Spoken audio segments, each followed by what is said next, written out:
વિદ્યાર્થી મિત્રો, ધોરણ 11ની અંદર આપ સૌનું હાર્દિક સ્વાગત છે. દરેકને જય સ્વામિનારાયણ. આજે આપણે પુનરાવર્તનની અંદર 9મો પાઠ રાષ્ટ્રીય આવક. રાષ્ટ્રીય આવક એક 3 પાસાવાળો હીરો છે: ઉત્પાદન, આવક અને ખર્ચ. કે અર્થતંત્રની રાષ્ટ્રીય આવક વધતી હોય તો તે સામાન્ય તંદુરસ્તીનું પ્રતીક છે, અને જો અર્થતંત્રમાં રાષ્ટ્રીય આવક ઓછી હોય તો ધીમે ધીમે વધતી હોય તો અર્થતંત્રની ના તંદુરસ્તીનું પ્રતીક છે. કારણ કે રાષ્ટ્રીય આવક વધતી હોય તો દેશની માથાદીઠ આવક પણ વધે છે, અને માથાદીઠ આવક વધે છે ત્યારે લોકોનું જીવન ધોરણ સુધરે છે. તો રાષ્ટ્રીય આવક વધતી હોય તંદુરસ્તીનું પ્રતીક છે, અને રાષ્ટ્રીય આવક ઘટતી હોય તો એ ના તંદુરસ્તીનું પ્રતીક છે. રાષ્ટ્રીય આવક એટલે કે વર્ષ દરમિયાન દેશમાં ખેતી, ઉદ્યોગ અને સેવાના ક્ષેત્રમાં કુલ જે ઉત્પાદન થાય છે તેનું નાણાકીય મૂલ્ય તે દેશની રાષ્ટ્રીય આવક છે.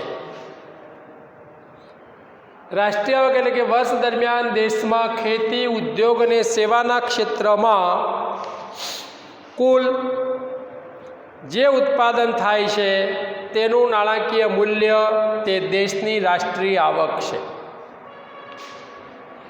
તો આજે દેશની રાષ્ટ્રીય આવક પ્રોફેસર માર્શલ કહે છે કે વર્ષ દરમિયાન દેશમાં શ્રમ અને મૂડીનો કુદરતી સાથે સહયોગ થવાથી જે ભૌતિક અને અભૌતિક વસ્તુઓનું ઉત્પાદન થાય તે રાષ્ટ્રીય આવક છે. વર્ષ દરમિયાન દેશના શ્રમ અને મૂડીનો કુદરતી સાથે સહયોગ થવાથી જે ભૌતિક અને અભૌતિક વસ્તુઓનું ઉત્પાદન થાય તે રાષ્ટ્રીય આવક છે. પ્રોફેસર ઇરવિંગ ફિશર અર્થશાસ્ત્રી આપે છે વ્યાખ્યા કે વર્ષ દરમિયાન દેશના નાગરિકોએ જેટલા પ્રમાણમાં વસ્તુઓ અને સેવાઓની પ્રત્યક્ષ વપરાશ કરી હોય તેના પ્રમાણને રાષ્ટ્રીય આવક કહે છે. તો એ રાષ્ટ્રીય આવક છે. તો આ વ્યાખ્યાઓ છે એની ઉપરથી કેટલાક તારણો સ્પષ્ટ થાય છે કે રાષ્ટ્રીય આવક એક વર્ષના ચોક્કસ સમયગાળામાં થયેલી આવકનું માપ છે. રાષ્ટ્રીય આવક એક વર્ષના ચોક્કસ સમયગાળામાં મળેલી આવકનું માપ છે. તો એના તારણો આપણે જોઈએ કે ભાઈ રાષ્ટ્રીય આવક એ એક વર્ષના ચોક્કસ સમયગાળામાં થયેલી આવકનું માપ છે. એક વર્ષના ચોક્કસ સમયગાળામાં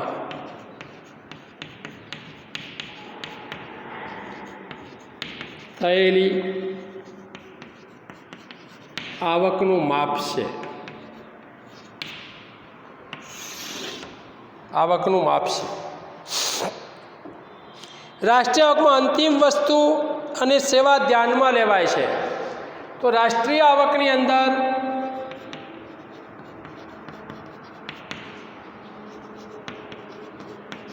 અંતિમ વસ્તુ કે સેવાનું મૂલ્ય ધ્યાનમાં લેવાય છે.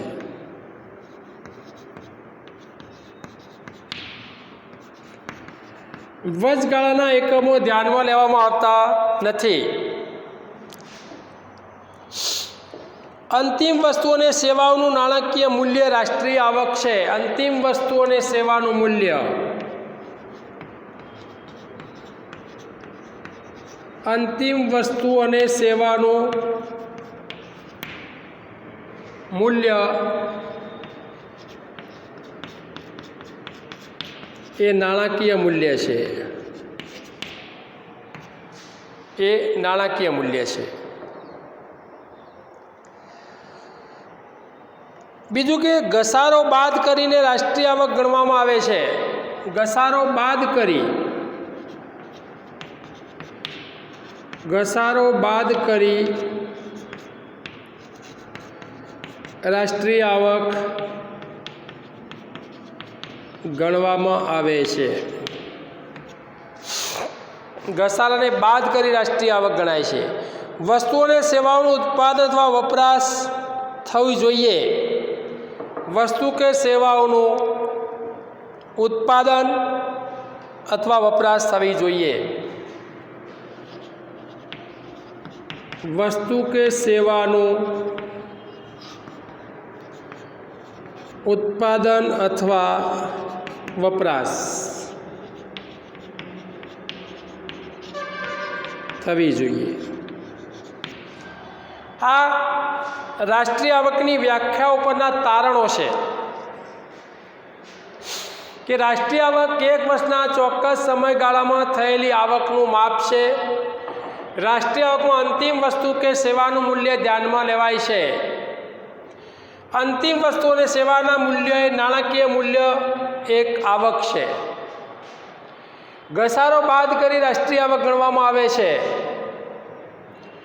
વસ્તુ કે સેવાનું ઉત્પાદન અથવા વપરાશ થવી જોઈએ તો જ આપણે એનું માપ નીકળે છે. તો રાષ્ટ્રીય આવક અને રાષ્ટ્રીય પેદાશ. તો વર્ષ દરમિયાન ઉત્પાદનના 4 સાધનો જમીન, મૂડી, શ્રમ અને નિયોજક એટલે કે ભાડું, વેતન, વ્યાજ અને નફો. રાષ્ટ્રીય આવક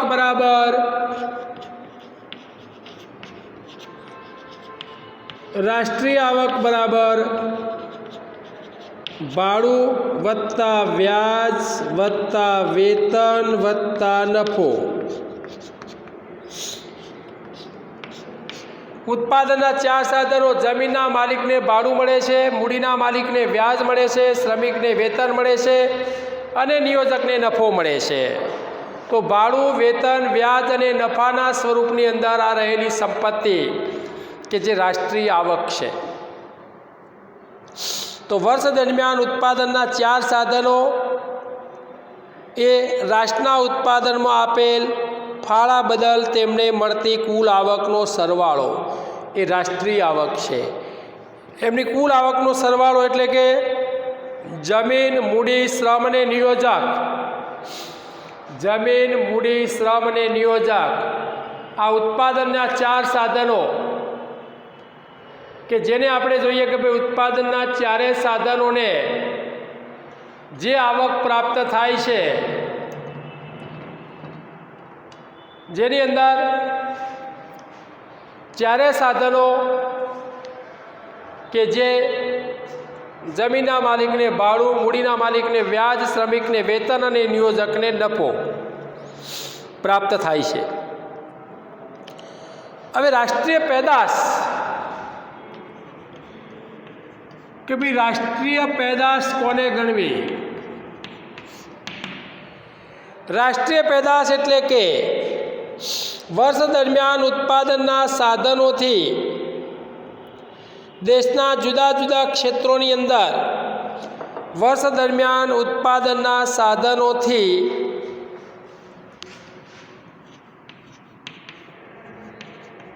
વર્ષ દરમિયાન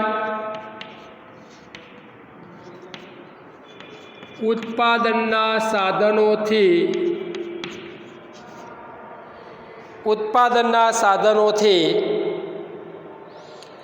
વર્ષ દરમિયાન જુદા જુદા ક્ષેત્રોમાં અંતિમ સ્વરૂપની વસ્તુઓ,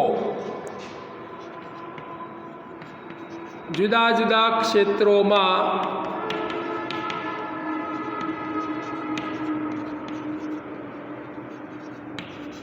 અંતિમ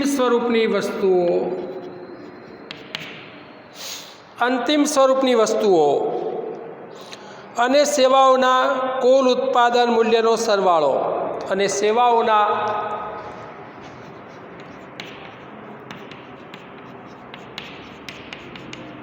કુલ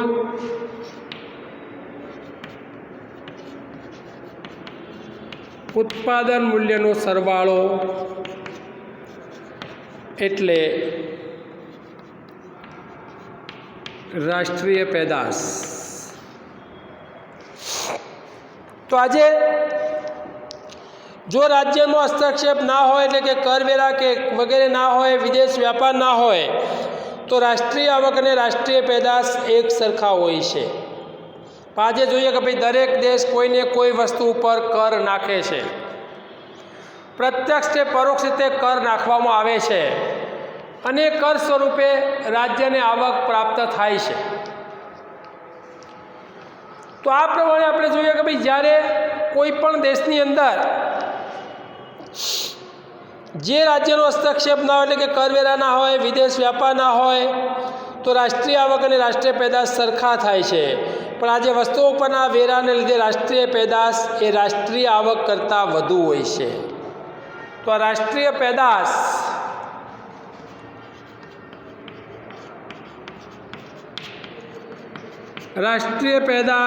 એ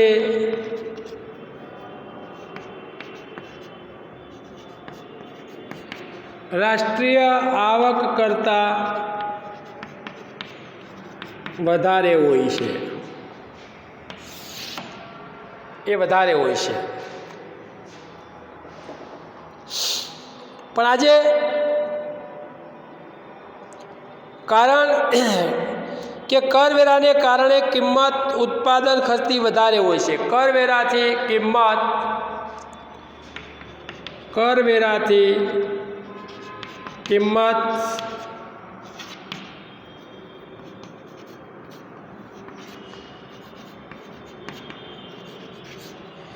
ઉત્પાદન ખર્ચથી વધારે હોય છે.